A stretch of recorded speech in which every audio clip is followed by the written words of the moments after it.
Daniel Ricciardo, that good-looking guy from Australia. Since arriving in Formula One in 2011, Daniel Ricciardo has established himself as one of the fiercest drivers on the track and one of the most entertaining away from it. The self-styled honey badger has treated Formula One fans to many awkward interviews, infamous celebrations, and meme-worthy moments. So let's count down our funniest Daniel Ricciardo moments. I feel like there's some real sick around here. The 2019 Japanese Grand Prix was a pretty frantic affair. With Storm Hagibis bearing down on Japan, everything at the Suzuka circuit had to be shut down on Saturday, with high winds and heavy rain forecast. Fortunately, the storm passed without too much damage, so F1 fans were treated to a frenetic Super Sunday of qualifying and race action. After a day as hectic as that, you'd probably expect the drivers to be fairly exhausted when it came time for post-race interviews. Here we see a tired-looking Charles Leclerc trying to explain his first lap incident with Max Verstappen, but someone in the background was causing a bit of a scene. Yeah, we all seen what happened, I understood, and we had a contact with Max. So 6 today, I had fun after this with a lot of overtakes, but yeah, 6 is a bit disappointing. Cause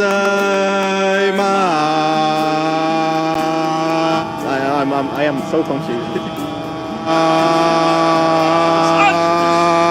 You want to go join him? No, I'm fine. I'm not a very good singer.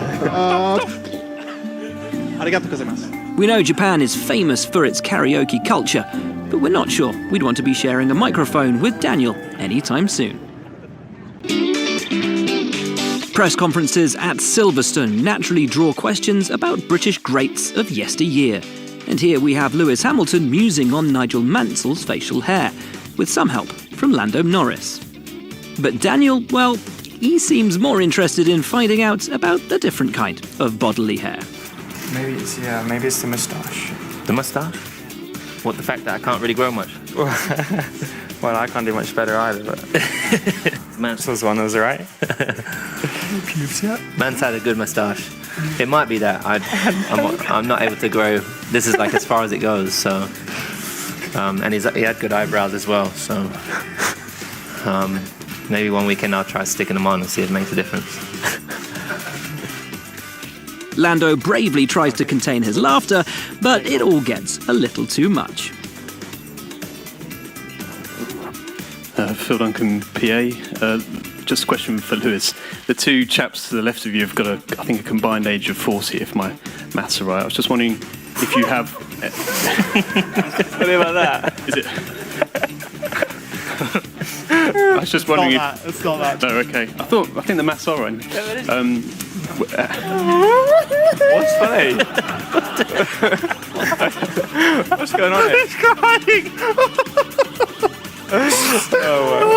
Press conference sabotaged. I heard you. So, I didn't think it was that funny. Hockenheim 2016, and a second-place finish for Ricciardo in the last race before the summer break. Perhaps it was the excitement of the upcoming vacation, or maybe it was the podium shoey. But the Australian was certainly in high spirits entering the press conference. Step forward Graham Kilo with the question. Was it something you spoke about before the race, the possibility of switching positions if strategy called for it, or was it a bit of a surprise? Well, firstly, top of the morning to you, Graham. And, oh, Scottish. Same thing, right? Yeah, well, yeah, well, let's see it. He had a bit too much champagne. That's the problem. I think he's drunk. Champagne and his foot juices. Some sweat and champagne is a bad mix, I think.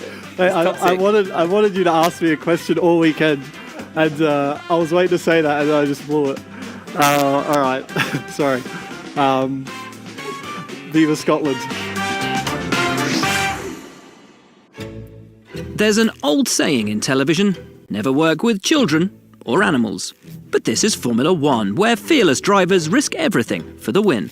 So when a school group came to visit the Renault factory in Enstone, Daniel thought he had nothing to worry about. I feel I'm pretty good with kids. As long as I can give them back at the end of the day, then I'm normally pretty good.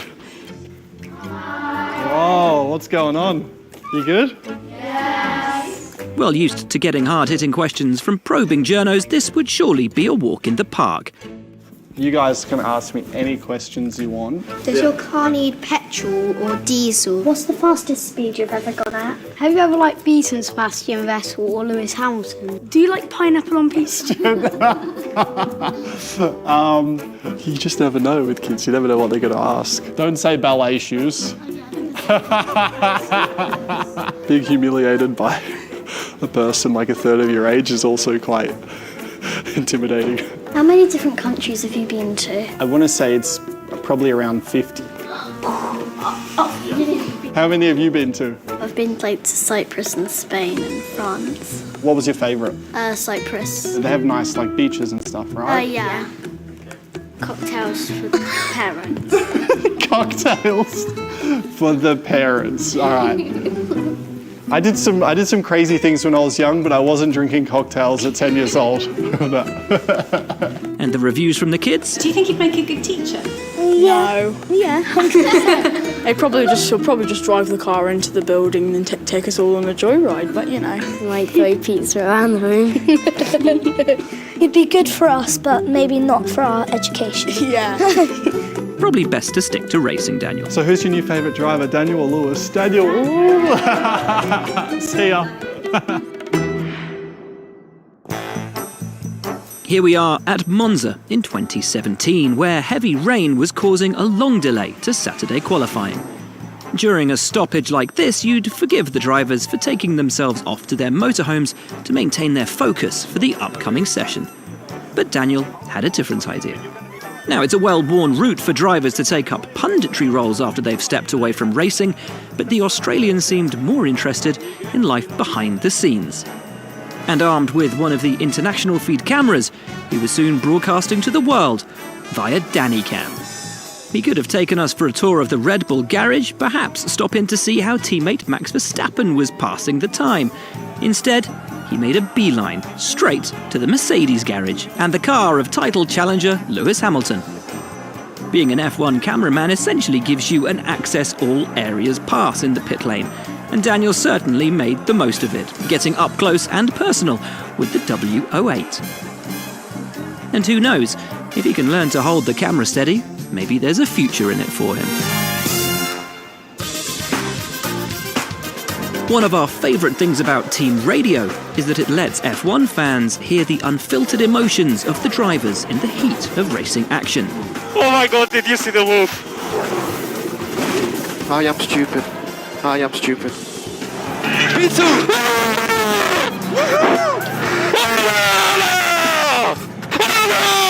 Good job, Pierre!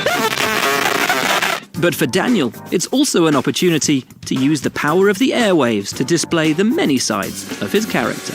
For example, the feminist icon. Go on. Get it, girl. Get it. Woo! The cultured foodie. Pizza, pizza, pizza. The maths genius. 50% done. Let's finish this tomorrow. But more often than not, just plain old Danny Ray. Yeah, nice!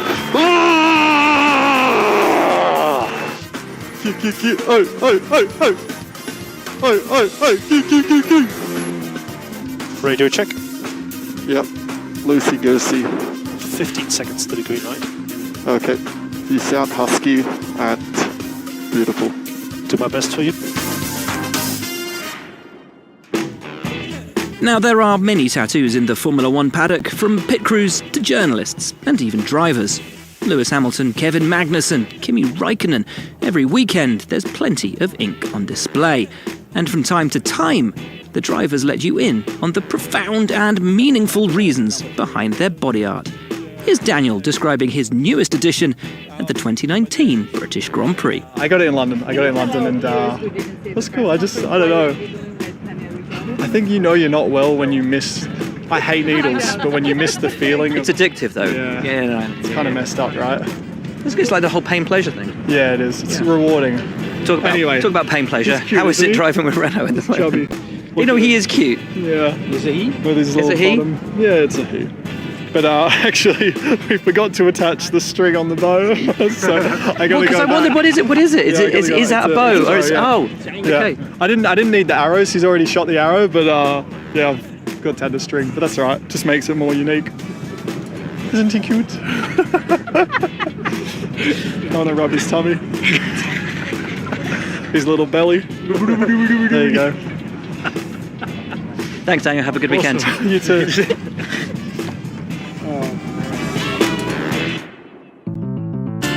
We've always imagined Daniel would be the ideal driver to have as a teammate.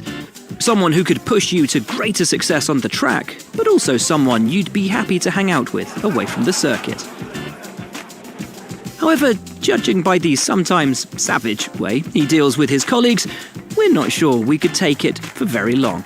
Natuurlijk de start. You did race for Williams, didn't you? Wait, when did Nick Heidfeld get a podium? Wait, when? Oh, No, I thought again he then. was. What did you think he was? I thought he was like. Didn't he have the stat for like? You just thought he was another German without a podium. That's what you thought, right? Start was redelijk oké. Kon dan You guys are all boring me, including you, Nico. Cheers. In fact, not even former teammates are safe from the Australians' trademark banter. Thanks. Get some hair on your face. still struggling.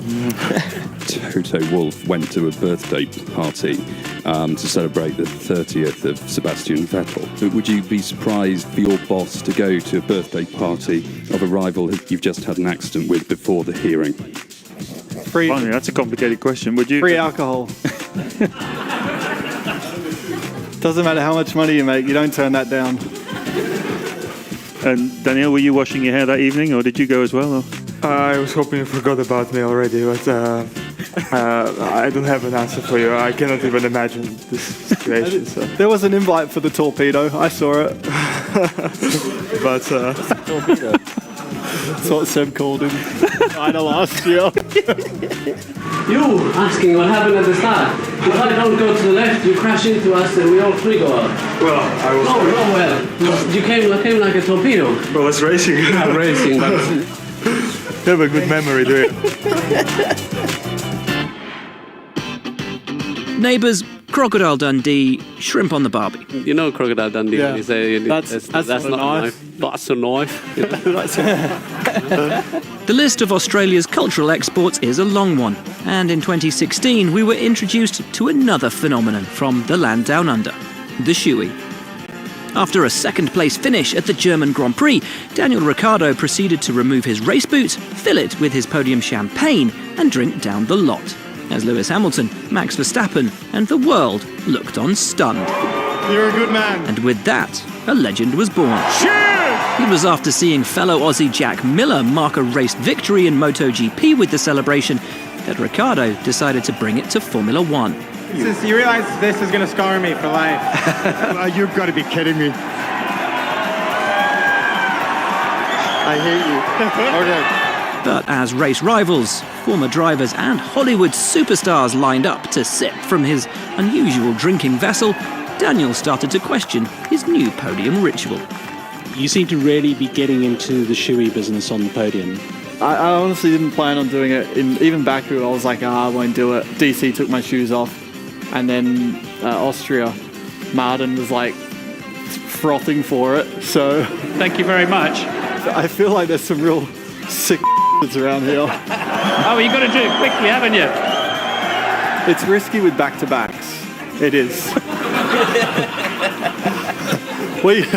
All the podium guys could end up in hospital for a week.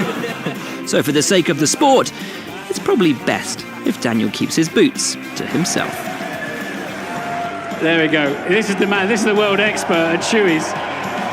That's how you do it. Every now and then you get a story that's almost too perfect to be true. At the 2019 Australian Grand Prix, 5-year-old Louis Pope was asked by an Australian news network who his favourite driver was. His answer? Daniel Ricciardo. Good man. The internet exploded with Ricciardo avocado smash-ups as Australia's favourite driver and brunch were brought together for the first time. Nice to meet you. You're more famous than me. Did you realise that? Yeah. How old are you? 5. 5. Only 5. Wow. You're still young. You're still young. Do you shave yet? You don't shave yet. You don't have a beard? No. Do you go out much? Yeah. Yeah. Do you hit the nightclubs? Do you have a girlfriend? No. Alright, cool. You're just chilling. Now, what did you say you're going to be when you grow up? 4-wheel driver. Yeah. It's pretty cool. It's pretty cool. I know someone who does that for a job. So, to Lewis from Avocado. There you go. Oh, it's a bit big. We'll tighten it for you. Do you want to race my car tomorrow? Yeah. Alright, let's go get you a seat fit. Take care, alright? So there you have it, our top 10 funniest Daniel Ricciardo moments. Here's to many more years of the Australians' hilarious antics. Oh my God. Tripping major nutsack right now.